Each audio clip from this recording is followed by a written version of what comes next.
എല്ലാവർക്കും പുതിയ വീഡിയോയിലേക്ക് സ്വാഗതം. PV വേഴ്സസ് PV, അതായത് PV അൻവറും പിണറായി വിജയനും തമ്മിലുള്ള ഫൈറ്റാണെന്ന് എല്ലാ മാധ്യമങ്ങളും ചർച്ച ചെയ്തുകൊണ്ടിരിക്കുന്നത് കുറച്ച് ദിവസമായിട്ട്. അപ്പോൾ എന്നെ സംബന്ധിച്ചിടത്തോളം ഞാൻ ഭയങ്കര ഹാപ്പിയാണ്.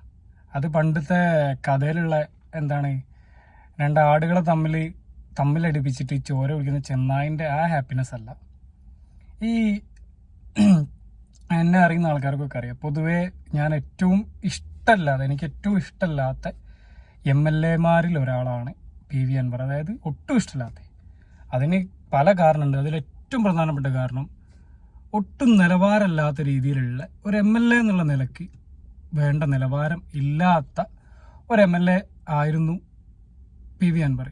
അദ്ദേഹത്തിൻ്റെ പല പോസ്റ്റുകളും പല രാഹുൽ ഗാന്ധിക്കെതിരെ അടക്കമുള്ള പ്രതികരണങ്ങളൊക്കെ കണ്ടതും കേട്ടതുമായിട്ടുള്ള ആൾക്കാർക്ക് മനസ്സിലാവും അയാളുടെ ഒരു നിലവാരം എത്രത്തോളം ഉണ്ടെന്ന്. അതുകൊണ്ട് തന്നെ എന്നെ സംബന്ധിച്ചിടത്തോളം രാഷ്ട്രീയത്തിൽ ഒട്ടും ഇഷ്ടമില്ലാത്ത ഒരു വ്യക്തിയാണ് PV അൻവർ. അതുപോലെ തന്നെ ഒട്ടും ഇഷ്ടമില്ലാത്ത മറ്റൊരു വ്യക്തിയാണ് പിണറായി വിജയൻ. അതിനൊക്കെ ഒരുപാട് കാരണങ്ങളുണ്ട്, രാഷ്ട്രീയപരമായിട്ടുള്ള കാരണങ്ങളുണ്ട്, അല്ലാതെയുള്ള പല കാരണങ്ങളുണ്ട്. നമുക്കൊരാളെ ഇഷ്ടപ്പെടാനും ഇഷ്ടപ്പെടാതിരിക്കാനൊന്നും വേറെ ആർക്കും കപ്പം കൊടുക്കേണ്ട ആവശ്യമൊന്നുമില്ലല്ലോ. അപ്പോൾ എന്നെ സംബന്ധിച്ചിടത്തോളം ഞാൻ ഹാപ്പിയാണ്. കാരണം ഒന്നാമത്തെ കാരണം, ഈ PV അൻവറിനോളം നിങ്ങൾ ആർക്ക് വേണമെങ്കിലും ഫേസ്ബുക്ക് എടുത്ത് നോക്കിയാൽ സ്വന്തം പിണറായി വിജയൻ്റെ സ്വന്തം മരുമോനായിട്ടുള്ള മുഹമ്മദ് റിയാസ് പോലും ന്യായീകരിക്കാത്ത രീതിയിൽ പിണറായി വിജയനെ വേണ്ടിയിട്ട് ന്യായീകരണ തൊഴിലാളി നേതാവായിട്ട് കടന്നൽ കൂട്ടത്തിൻ്റെ, അതായത് CPM-കാരുടെ തന്നെ ഭാഷയിൽ പറഞ്ഞാൽ കടന്നൽ കൂട്ടത്തിൻ്റെ തലവനായിട്ട് മുന്നിൽ നിന്നിരുന്ന ഒരാളാണ് PV അൻവർ. ആ PV അൻവറിന് കാലം കൊടുത്ത, അല്ലെങ്കിൽ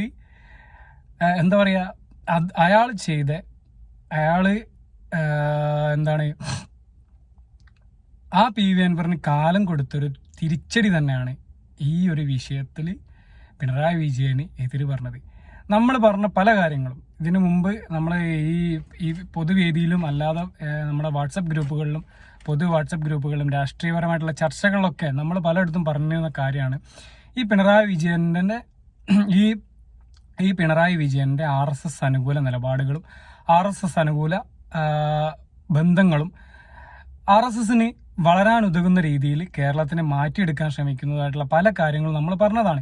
അതിന് ഒരുപാട് ഉദാഹരണങ്ങളുണ്ട്, അതൊന്നും നമ്മളിപ്പോൾ എടുത്തു പറയാൻ ആഗ്രഹിക്കുന്നില്ല. പക്ഷേ ഈ ഒരു വിഷയത്തിൽ എന്നെ സംബന്ധിച്ചിടത്തോളം ഞാൻ ഹാപ്പിയാണ്. പിന്നെന്ന് പറഞ്ഞാൽ, ഇപ്പോൾ എനിക്ക് ഏറ്റവും വളരെ ദയനീയ സ്ഥിതി തോന്നുന്നത് CPM-ൻ്റെ അടിമകളോടാണ്. അണികളെന്ന് പറയാൻ പറ്റില്ല, കാരണം നല്ലവരായിട്ടുള്ള അണികളുണ്ട്, കാര്യങ്ങൾ മനസ്സിലാക്കുന്ന, ഞാൻ അറിയുന്നത് തന്നെ, ഞാൻ പേഴ്സണലി അറിയുന്ന കാര്യങ്ങൾ മനസ്സിലാക്കി സംസാരിക്കുന്ന പല ആളുകളുമുണ്ട്. അങ്ങനത്തെ ആളുകളല്ല, അല്ലാതെ CPM-ൻ്റെ അടിമകളായിട്ട് ജീവിക്കുന്ന. ഇപ്പം ഇന്നലെ ഈ PV അൻവറിൻ്റെ വിഷയത്തിൽ CPM-ൻ്റെ ഔദ്യോഗിക പ്രതികരണം വന്നതിന് ശേഷം അദ്ദേഹത്തിന് സ്വന്തം നാട്ടിൽ നിലമ്പൂരടക്കമുള്ള സ്ഥലങ്ങളിൽ വമ്പിച്ച പ്രകടനങ്ങളും കൊലവിളി മുദ്രാവാക്യങ്ങളും, കൈയും വെട്ടും കാലും വെട്ടും, വേണ്ടി വന്നാൽ തലയും വെട്ടും എന്നുള്ള രീതിയിലുള്ള മുദ്രാവാക്യങ്ങൾ വരെ, അതായത് ഇത്രത്തോളം ഒരു രാഷ്ട്രീയക്കാരനും ഒരു രാഷ്ട്രീയ പാർട്ടിയിലെ അണികളും ഇത്രത്തോളം അധപ്പതിക്കാൻ പാടില്ല. നമ്മളൊക്കെ പറഞ്ഞാൽ ആരായാലും, ഇപ്പം ഞാനായാലും മറ്റുള്ള ഏത് വ്യക്തികളായാലും, രാഷ്ട്രീയം ഒരിക്കലും ജീവിതമാക്കരുത്. രാഷ്ട്രീയം ജീവിതത്തിൻ്റെ ഒരു ഭാഗം, ഈ സ്പോർട്സ് പോലെ, ഫുട്ബോൾ പോലെ, ക്രിക്കറ്റ് പോലെ നമ്മൾ ഇഷ്ടപ്പെടുന്ന ചെറിയൊരു ഭാഗമായിട്ട് മാത്രമേ കാണാൻ പാടുള്ളൂ. ഒരിക്കലും ഒരാൾ ഒരു അരാഷ്ട്രീയവാദി ആകാൻ പാടില്ല. അതുപോലെ തന്നെയാണ് ഒരു അന്ധമായിട്ടുള്ള രാഷ്ട്രീയ ന്യായീകരണ തൊഴിലാളി ആവാൻ പാടില്ല. ഇപ്പം ഈ വിഷയത്തിലൊക്കെ ചിന്തിക്കുന്ന ആളുകൾക്കൊക്കെ മനസ്സിലാവും. ഈ വിഷയത്തിൽ PV അൻവർ ഉന്നയിച്ച ആരോപണങ്ങൾ, അത് ശരിയോ തെറ്റോ എന്തോ ആവട്ടെ, അതൊന്ന് അന്വേഷിക്കാനുള്ള ധാർമ്മിക ഉത്തരവാദിത്തം കേരളത്തിൻ്റെ മുഖ്യമന്ത്രി എന്നുള്ള നിലയ്ക്ക് പിണറായി വിജയൻ ഉണ്ട്.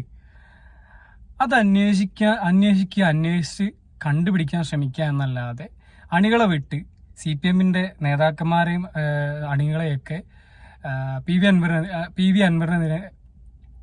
അൻവറിനെതിരെ തിരിച്ചിട്ട് ഈ കേസിനെ ഒന്നും അല്ലാതാക്കി മാറ്റാൻ ശ്രമിച്ചു കഴിഞ്ഞാൽ ഇതെല്ലാം പൊതുജനങ്ങൾ കാണുന്നുണ്ട്, കേൾക്കുന്നുണ്ട്, എല്ലാം അറിയുന്നുണ്ട്. പണ്ടത്തെ പോലെ കാലഘട്ടമല്ല. പണ്ടൊക്കെ എന്ന് പറഞ്ഞാൽ രാഷ്ട്രീയമുള്ളവരായിരുന്നു കൂടുതൽ. പക്ഷേ ഇപ്പോൾ രാഷ്ട്രീയമുള്ള ആളുകൾ വളരെ കുറവാണ്. രാഷ്ട്രീയത്തിന് അന്ധമായിട്ടുള്ള രാഷ്ട്രീയ അനുഭവമുള്ളവരോ അല്ലെങ്കിൽ അന്ധമായിട്ടുള്ള രാഷ്ട്രീയത്തിൽ വിശ്വസിക്കുന്നവരോ വളരെ കുറവാണ്. അപ്പോൾ ഇങ്ങനത്തെ ഒരു സാഹചര്യത്തിൽ ജനങ്ങൾ ഒരുപാട് ചിന്തിക്കുന്നുണ്ട്, അവരെല്ലാം അറിയുന്നുണ്ട്. ബ്രേക്കിംഗ് ന്യൂസ് ആയിട്ടും 24/7 ചാനലുകൾ വഴി എല്ലാം അറിഞ്ഞുകൊണ്ടിരിക്കുകയാണ്. അപ്പോൾ ഈ ഒരു അവസരത്തിൽ PV അൻവറിനെ പിന്തുണയ്ക്കേണ്ട ആവശ്യമില്ല. പക്ഷേ അയാൾ ഉന്നയിച്ച ആരോപണങ്ങൾ ശരിയാണോ തെറ്റാണോ എന്നുള്ളത് അന്വേഷിക്കാനുള്ള ഒരു ധാർമ്മിക ഉത്തരവാദിത്തം. ഒന്നുമില്ലെങ്കിൽ കേരളത്തിലൊരു MLA അല്ലേ. എന്നെ സംബന്ധിച്ചിടത്തോളം എനിക്ക് പേഴ്സണലി ഇഷ്ടമുണ്ടോ ഇല്ലയോ എന്നുള്ളതല്ല. ഒരു കേരളത്തിലെ ജനങ്ങൾ തിരഞ്ഞെടുത്ത് അയച്ച ഒരു MLA ആണ്. സർക്കാരിനെതിരെയും സർക്കാർ സംവിധാനങ്ങൾക്കെതിരെയും വളരെ ഗുരുതരമായിട്ടുള്ള ആരോപണങ്ങൾ ഉന്നയിച്ച്. അപ്പോൾ അത് മനസ്സിലാക്കി പ്രതികരിക്കാൻ നിൽക്കാതെ അതിലെന്തെങ്കിലും കഴമ്പുണ്ടോ അല്ലെങ്കിൽ ആ പറഞ്ഞ കാര്യങ്ങൾ എന്തെങ്കിലും സത്യം ഉണ്ടോ എന്നുള്ളത് സത്യസന്ധമായിട്ട് അന്വേഷിക്കാൻ തയ്യാറാവുക എന്നതാണ് ഇതിലേറ്റവും നല്ല പോംവഴി. അല്ലാതെ അണികളെ ഇളക്കി വിട്ട് കണനൽ കൂടിന് തീ കൊടുത്ത മാതിരി അണികളെ ഇളക്കി വിട്ട് അൻവറിനെതിരെ കൊലവിളി മുദ്രാവാക്യവും അൻവറിനെതിരെ രാഷ്ട്രീയ മുദ്രാവാക്യം വിളിച്ചതുകൊണ്ട് ഇതിലൊരു ഒരു തീർപ്പ് വരാൻ പോകുന്നില്ല. അപ്പോൾ ഇതിൽ ചെയ്യേണ്ട കാര്യത്രേ ഉള്ളൂ. മുഖ്യമന്ത്രി ധൈര്യസമേതം, ഈ മുഖ്യമന്ത്രിയുടെ ഭാഷയിൽ പറയുകയാണെങ്കിൽ, മടിയിൽ കനല്ലെങ്കിൽ നിങ്ങളെന്തിന് പേടിക്കുന്നു? നിങ്ങൾ തന്നെയല്ലേ പറയും നിങ്ങളെ മടിയിൽ കനല്ലാന്ന്. അപ്പം നിങ്ങളെ മടിയിൽ കനല്ലെങ്കിൽ നിങ്ങളെന്തിനാ പേടിക്കുന്ന? ഒരു അന്വേഷണം നടക്കട്ടെ എന്ന്. അന്വേഷണം നടന്ന് സത്യങ്ങൾ പുറത്തു വരട്ടെ. അൻവർ ഉന്നയിക്കുന്ന പല ആരോപണങ്ങളും വളരെ ഗുരുതര ആരോപണങ്ങളാണ്. പൂരം കലക്കിയതടക്കമുള്ള പോലീസിലെ ഈ നമ്മുടെ സംഘപരിവാർ അനുകൂല നിലപാടുകൾ, പോലീസിലെ സംഘപരിവാറിന് പോലീസിലുള്ള ചായവുള്ള പോലീസുകാരെ പറ്റിയുള്ള കാര്യങ്ങൾ, ഇങ്ങനെ തുടങ്ങിയിട്ടുള്ള കാര്യങ്ങളൊക്കെ അൻവർ പറയുന്ന ആരോപണങ്ങൾ വളരെ ശക്തമായിട്ടുള്ളതും വളരെ ഗുരുതരമായിട്ടുള്ളതാണ്. അത് മനസ്സിലാക്കി അതിനനുസരിച്ച് ഒരു അന്വേഷണം പ്രഖ്യാപിക്കുക അല്ലാതെ അദ്ദേഹത്തിനെതിരെ തിരിഞ്ഞിട്ടല്ലെങ്കിൽ അൻവറിനെതിരെ തിരിഞ്ഞിട്ടൊരു കാര്യമില്ല. ഒന്നുമില്ലെങ്കിൽ ഒരു MLA ആണ് ഈ ആരോപണങ്ങൾ ഭരണകക്ഷിയിലുള്ള ഒരു MLA, അതും പ്രതിപക്ഷ MLA ആണ് പോട്ടെ, ഭരണകക്ഷി തന്നെയുള്ള ഒരു MLA ഇത്രയും ഗുരുതര ആരോപണങ്ങൾ ഉന്നയിച്ചിട്ട് അതിനെതിരെ തലതിരിക്കാതെ അതിലെന്തെങ്കിലും ഉണ്ടോ എന്ന് നോക്കിയിട്ട് ഒരു അന്വേഷണം പ്രഖ്യാപിക്കുക എന്നല്ലാണ്ട് ഇതിലെന്താണ് വേറെ പോകുമ്പോഴുള്ളതെന്ന് എനിക്ക് മനസ്സിലാവുന്നില്ല. പിന്നെ അൻവർ ഉന്നയിച്ച പല ആരോപണങ്ങളും വളരെ രാജ്യദ്രോഹം അടക്കമുള്ള പല സംഭവങ്ങളും ഉണ്ട്. സ്വർണ്ണക്കടത്തുമായിട്ട് ബന്ധപ്പെട്ട ആരോപണങ്ങളുണ്ട്. അപ്പോൾ ഇതിലൊക്കെ ഒരു തീർപ്പ് വരേണ്ടതുണ്ട്. ജനങ്ങൾ അൻവർ പറഞ്ഞതുപോലെ തന്നെ ജനങ്ങൾക്ക് സംഭവം സത്യം പറഞ്ഞാൽ പിണറായി വിജയൻ എന്ന് പറഞ്ഞ മുഖ്യമന്ത്രിയെ നല്ല രീതിയിൽ മടുത്തു തുടങ്ങിയിട്ടുണ്ട്. അപ്പോൾ അത് ഒരു വെറുപ്പിലേക്കാവുന്നതിന് മുമ്പ് ഇത്തരം കാര്യങ്ങളിലൊക്കെ ഒരു ശ്രദ്ധ കൊടുത്ത് അത് വേണ്ട രീതിയിൽ കൈകാര്യം ചെയ്യാൻ ശ്രമിക്കുക എന്നുള്ളതാണ് ഒരു ഇമേജെങ്കിലും പോവാതിരിക്കാൻ പിണറായി വിജയൻ ചെയ്യേണ്ടത്. പിന്നെ അൻവർ ഉന്നയിച്ചൊരു വലിയൊരു ഗുരുതര ആരോപണമുണ്ട്. അതിലെത്രത്തോളം സത്യം ഉണ്ട് എന്നുള്ളത് എനിക്കറിയില്ല. പക്ഷേ ആ പറഞ്ഞത് സത്യമാണെങ്കിൽ, ഞാനിപ്പം പറയുകയാണ്, ആ പറഞ്ഞത് സത്യമാണെങ്കിൽ ആ പറഞ്ഞ കാര്യത്തിൽ എന്തെങ്കിലും സത്യാവസ്ഥകൾ ഉണ്ടെങ്കിൽ ഞാൻ ശക്തമായി പ്രതികരിക്കും. അതായത് അൻവർ ഉന്നയിച്ചത് ഒരു വളരെ ഗുരുതരമായിട്ടുള്ള ആരോപണം. കേരളത്തിലുള്ള സകല രാഷ്ട്രീയ പാർട്ടികളും ഉള്ളിലൂടെ ഒറ്റക്കെട്ടാണെന്നുള്ളതാണ് അൻവർ ഉന്നയിച്ചത്. അതായത് BJPയും കോൺഗ്രസും ലീഗും മാർക്സിസ്റ്റും SDP അടക്കമുള്ള കേരളത്തിലെ മുഖ്യ രാഷ്ട്രീയ കക്ഷികളുള്ള എല്ലാ നേതാക്കന്മാരും അന്തർധാര സജീവമാണെന്നാണ് അൻവർ വളരെ ഗുരുതരമായിട്ട് പറഞ്ഞത്. ഇത് സത്യമാണെന്നുണ്ടെങ്കിൽ ഒരു പക്ഷേ രാഷ്ട്രീയം നിർത്തുന്ന രീതിയിൽ, പൊതുപ്രവർത്തനം നിർത്തുന്നത് ഞാൻ പറയുന്നില്ല, പക്ഷേ ഞാൻ നല്ല ശക്തമായ രീതിയിൽ കോൺഗ്രസിനെ പിന്തുണക്കുന്ന ഒരാളാണ്.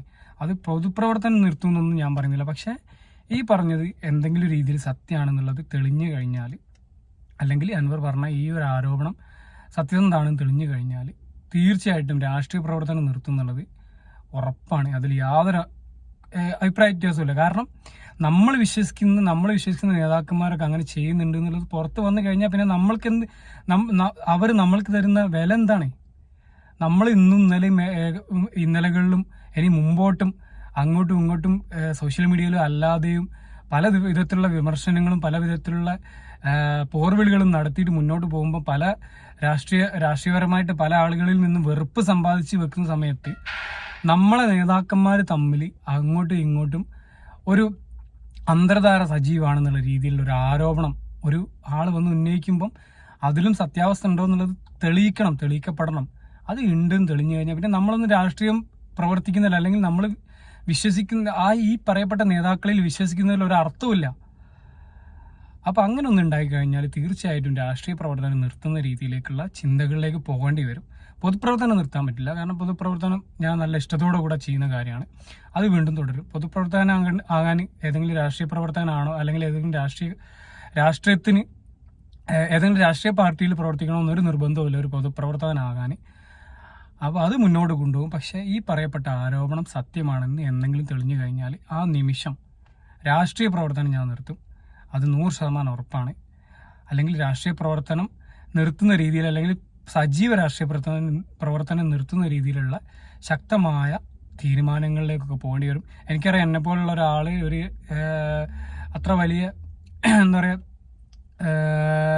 കോൺഗ്രസ് പ്രസ്ഥാനത്തിന് അത്രത്തോളം വലിയ വേണ്ടപ്പെട്ട ഒരാളാണെന്ന് ഞാൻ പറയുന്നില്ല. പക്ഷേ എന്നെ സംബന്ധിച്ചിടത്തോളം എനിക്ക് നല്ല വിശ്വാസമുണ്ട്. എനിക്ക് കഴിയുന്ന രീതിയിലൊക്കെ ഞാൻ നാട്ടിലുള്ള സമയത്ത് അവിടെ നിന്നും ഇവിടെയുള്ള സമയത്ത് സോഷ്യൽ മീഡിയയിലൊക്കെ നല്ല രീതിയിൽ സജീവമായിട്ട് ഞാൻ പ്രവർത്തിക്കാൻ ശ്രമിക്കാറുണ്ട്.